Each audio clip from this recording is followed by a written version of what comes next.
The no. One thing that makes people rich. I read over 20 books a year, and in this video, I'm going to share with you the number one thing that I learned from the book, Think and Grow Rich by Napoleon Hill. The author spent over 20 years researching what makes people rich, and he interviewed over 500 millionaires of his time to come up with the formula for success. And guess what? It was not what he expected at all. Before we dive into it, let me tell you this. The richest man in Babylon is not where you expect it to be.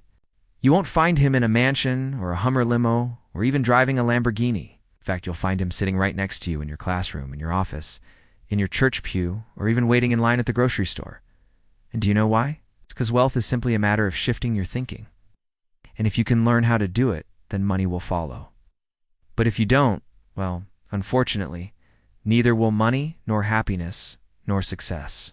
So, are you ready to learn how to become the richest person in the room, no matter how much money you currently have? Then let's begin. Lesson 1. Money and its power. First of all, we need to understand what money really is and how it works. Most people see money as something static, something that once they get it, it's just there. But in reality, money is a flowing, dynamic energy that constantly changes hands. And the way that you view money will determine whether you become a giver or a taker. Now, you might be thinking, what does that mean? Well, when you approach money with an open hand, you're ready to receive it.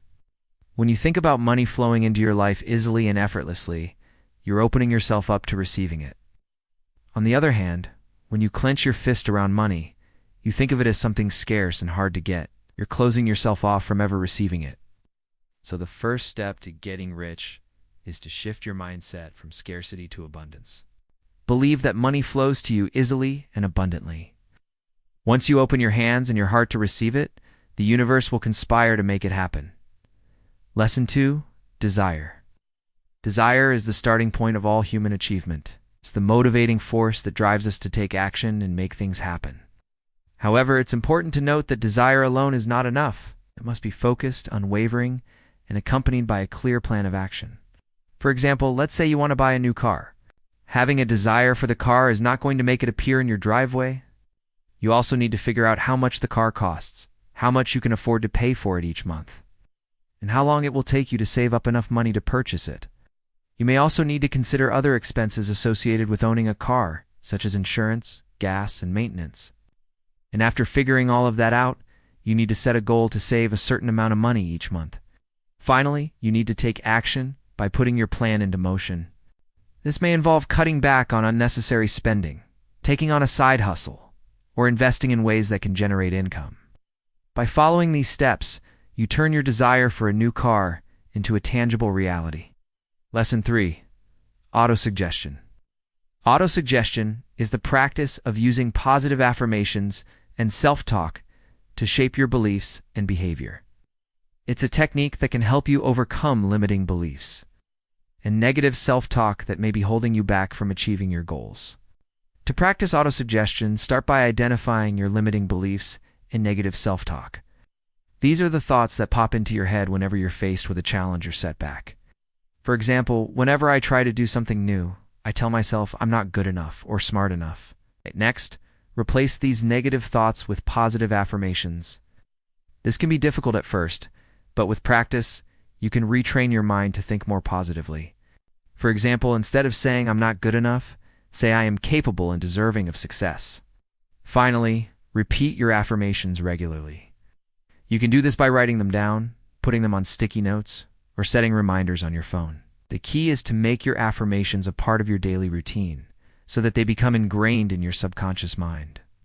As you continue to practice autosuggestion, you'll start to notice a shift in your thinking. Your positive affirmations will eventually override your limiting beliefs and negative self-talk, helping you to achieve your goals and live a more fulfilling life. Lesson 4. Specialized knowledge. Knowledge is power, and specialized knowledge is the key to unlocking financial abundance. If you want to get rich, you need to invest in your education and become an expert in your field.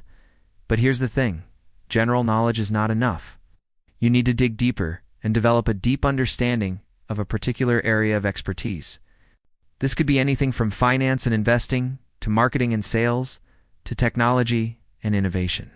The possibilities are endless. And the more specialized your knowledge, the more valuable it will be. But how do you acquire specialized knowledge? Well, it starts with a curious mind. You need to be willing to ask questions and seek out answers. This may involve reading books, taking courses, attending workshops, or even shadowing experts in your field. You also need to be persistent and disciplined. Acquiring specialized knowledge takes time and effort, but the payoff is worth it. As you become more knowledgeable and skilled in your area of expertise, you'll be able to command higher pay, attract better opportunities, and ultimately build more wealth. So if you want to get rich, invest in your education, become an expert, and watch your wealth grow. Lesson 5. Hard work. Hard work is often seen as the cornerstone of success and wealth building. Many believe that if you just put in the hours and effort, you can achieve anything you set your mind to. However, it's important to remember that hard work alone is not enough. You need to be smart about how you work hard. It's not just about putting in the hours, but also about working efficiently and effectively. One way to do this is by setting clear goals and priorities. This will help you stay focused and ensure that your efforts are directed towards achieving your desired outcome. Another way to work hard smartly is by learning to manage your time effectively. This means being organized, setting deadlines, and avoiding distractions. Procrastination and perfectionism can also hinder your progress. It's important to start early and take action, even if you don't feel completely ready. Remember that success is a journey, not a destination, so enjoy the process and celebrate your accomplishments along the way. By working hard, staying focused, and learning from your experiences, you'll be well on your way to achieving your goals and building wealth. Lesson 6. Patience. Patience is a virtue that is often overlooked, but it is an essential ingredient for building wealth. Getting rich is not an overnight process and requires patience and persistence. It's important to have realistic expectations and be prepared to wait for your investments to grow. One way to cultivate patience is to practice gratitude. Being grateful for what you have now will help you appreciate the journey and trust that things will work out in the end. Another way to practice patience is to focus on the process rather than the outcome. This means breaking down your goals into smaller, more manageable steps and celebrating your accomplishments along the way. It's also important to learn from your mistakes and setbacks and use them as opportunities to grow and improve. Remember that everyone's path to success is different, and there is no one-size-fits-all approach. Stay true to yourself and your goals, and be patient with the process. With hard work, dedication, and a little bit of patience, you'll be on your way to building the life you desire. By the way, if you want to level up in life, don't forget to show some love and subscribe. Welcome to the deep dive. Okay, so you've brought us this fascinating collection of sources, and they all seem to circle around this question. What makes certain leaders, certain organizations just so inspiring, while others, well, they just don't really hit the same way? That's right. And Simon Sinek's concept of start with why seems to be the common thread running through them. Exactly. What these sources are really getting at is the big difference between groups or people who genuinely inspire action and loyalty versus those who just operate, who just transact. Right. And the answer they keep coming back to is this power of purpose, the why. So our mission here in this deep dive is to really unpack that from your sources. What does it actually mean, starting with why? Why does it work so well? And maybe just as important, what are the pitfalls? What happens when that sense of purpose gets fuzzy? Yeah, definitely. Let's jump right into the main framework they talk about, the golden circle. Okay, yeah, the golden circle. So imagine like 3 circles, one inside the other, concentric circles. The outermost circle, that's the what? This is the easy part. It's the products they sell, the services they offer, the actual job they do. It's concrete. Right. The thing everyone can point to and understand immediately, usually the first thing people mention. Precisely. Then, moving inward, you've got the how. This layer is about the processes, the specific actions, maybe the unique values or selling points. It's how they do their, what makes them different or special. Okay, so what's the result? How's the method? And then right in the middle is the why, the core. This is the purpose, the cause, the fundamental belief. Why does the organization even exist beyond just, making money? Why should anyone care? That's the deepest level. And here's the kicker, the key insight from these sources. Most organizations, most people even, communicate from the outside in. They start with their what? Maybe explain how it's better. Yeah, here's our product. It has these features. Exactly. But the truly inspiring leaders and organizations, they flip it. They communicate from the inside out. They start with why they do what they do.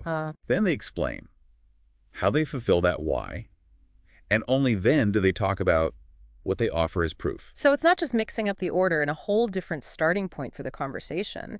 And wow, the sources really emphasize why this inside-out approach is so powerful. They seem to boil it down to this one core idea. People don't buy what you do, they buy why you do it. That line is absolutely central. You see it again and again in this material. And it's not just a catchy phrase. It really points to how we connect as humans. Okay. When you lead with your purpose, your why, you sort of bypass the analytical brain and connect directly on an emotional level. It resonates differently. So it's tapping into something more gut level than just facts and figures. Exactly. The sources even bring in a bit of biology here. They talk about the limbic system in the brain. Okay, the older part. Yeah, the part responsible for feelings, trust, loyalty. It's also where decision-making originates. It drives our behavior, but it doesn't have the capacity for language. Whereas the neocortex, the newer outer layer, that handles the rational stuff.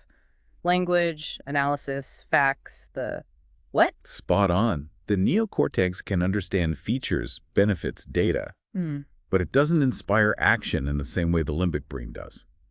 So by starting with why, you're essentially talking directly to the part of the brain that controls decision-making and generates feelings of trust and belonging, the what stuff.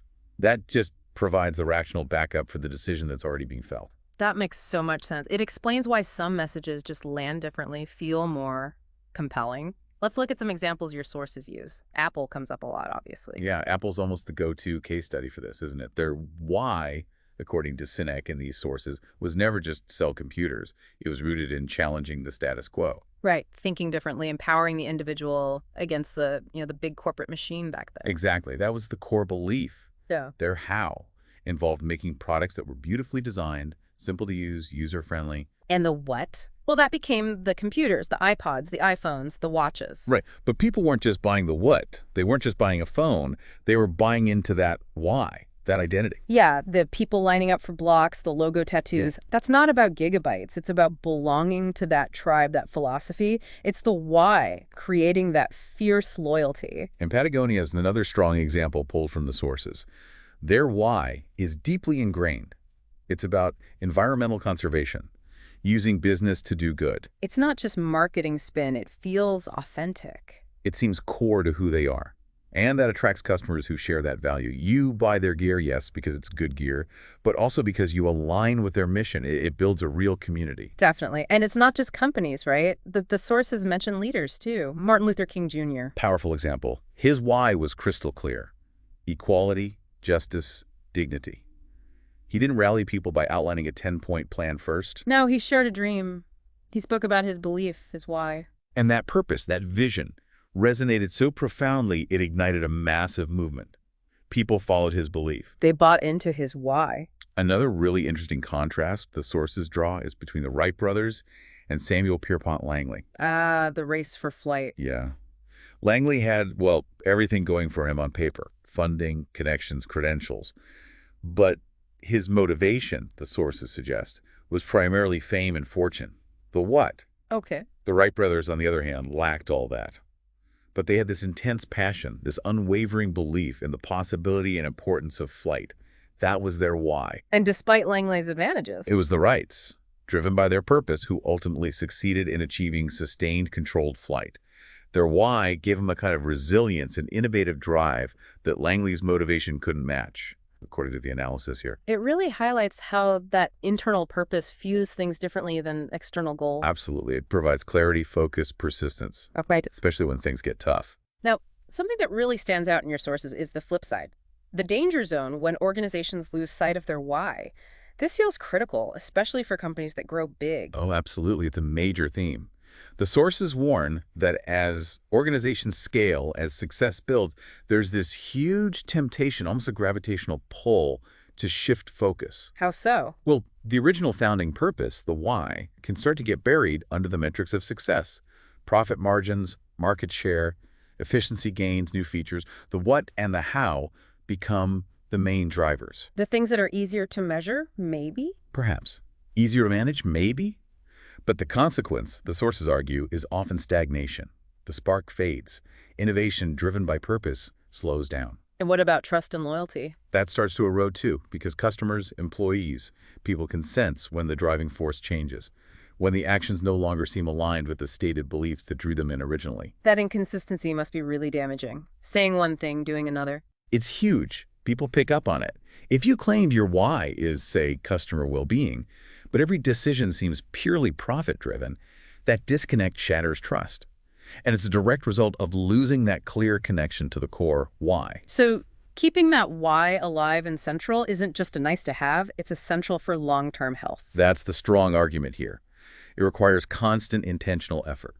Okay, so for an organization listening, how do you actually do that? How do you make sure the why isn't just like a slogan on a poster somewhere? Your sources mention some practical ways. Yeah, they did. It really starts at the top with leadership. Leaders have to embody the why. They need to know it, sure, but more importantly, they need to live it, communicate it constantly, use it as the filter for making big decisions. They're the chief purpose officers, really. The carriers of the flame, so to speak. And it affects who you hire, too, doesn't it? Massively. The sources stress hiring for belief first, then skills. You want people who are intrinsically drawn to your why. Not just people looking for any job. Exactly. Someone who shares the core purpose will likely be more passionate, more committed, more resilient when challenges come up, compared to someone just there for the paycheck or the job description, the what or how. So you build the team around that shared belief system. That sounds like it would create a pretty strong culture. And that's the third piece, culture. The why needs to be woven into the very fabric of how the organization operates day to day. How does that look, practically? It's in the stories you tell, the successes you celebrate, the daily interactions, the company policies. It needs to be visible and reinforced constantly. Open communication about the why and how current work connects to it. Creating that feeling that everyone's pulling in the same direction for the same reason. Precisely.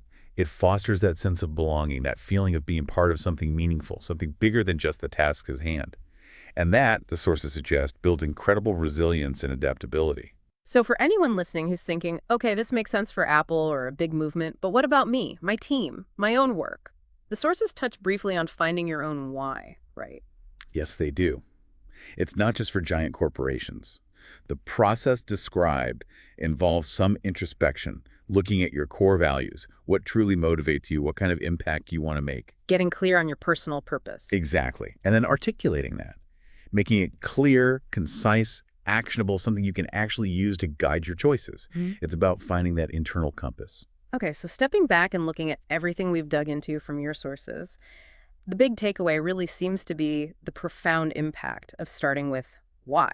It's more than just a communication trick. It's a fundamental principle for connecting with people, building loyalty, and creating things, organizations, movements, even careers that have real resonance and staying power. That core line keeps coming back.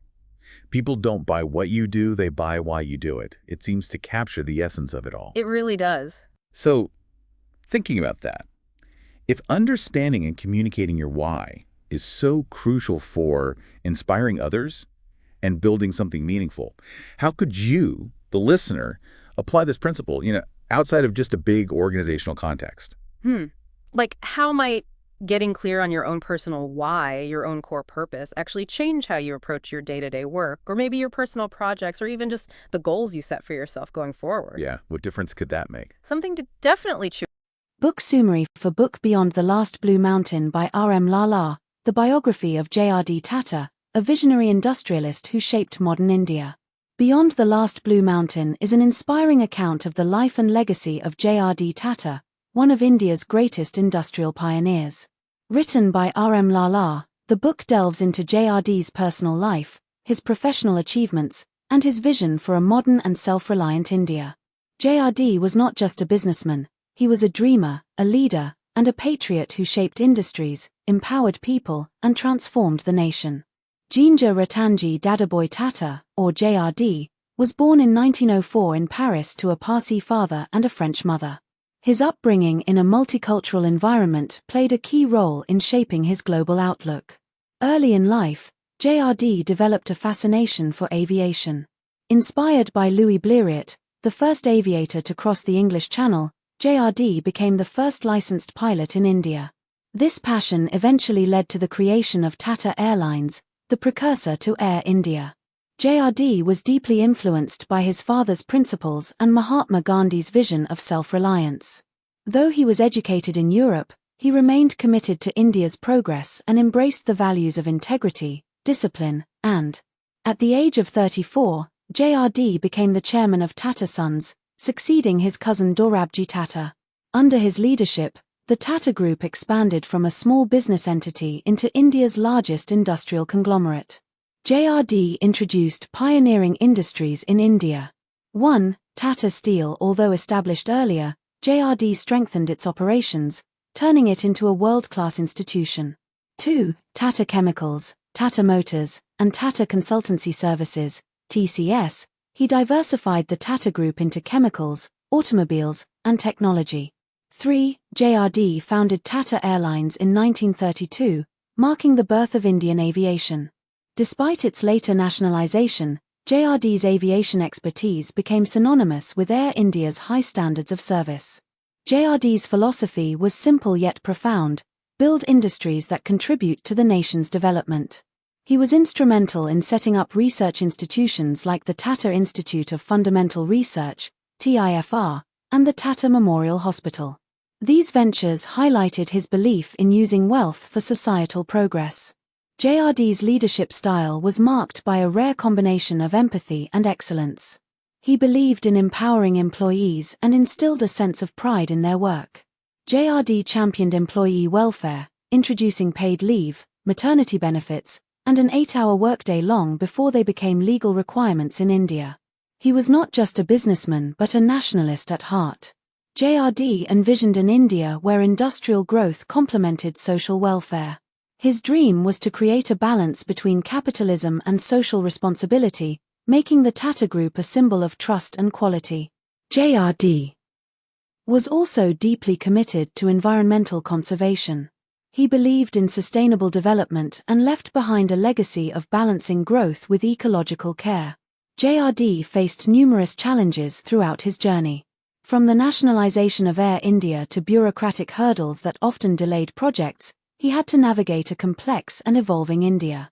Yet, he never lost his commitment to excellence and integrity. One of his greatest triumphs was instilling a sense of ethics in the corporate world. Even in difficult times, J.R.D. refused to compromise on quality or honesty.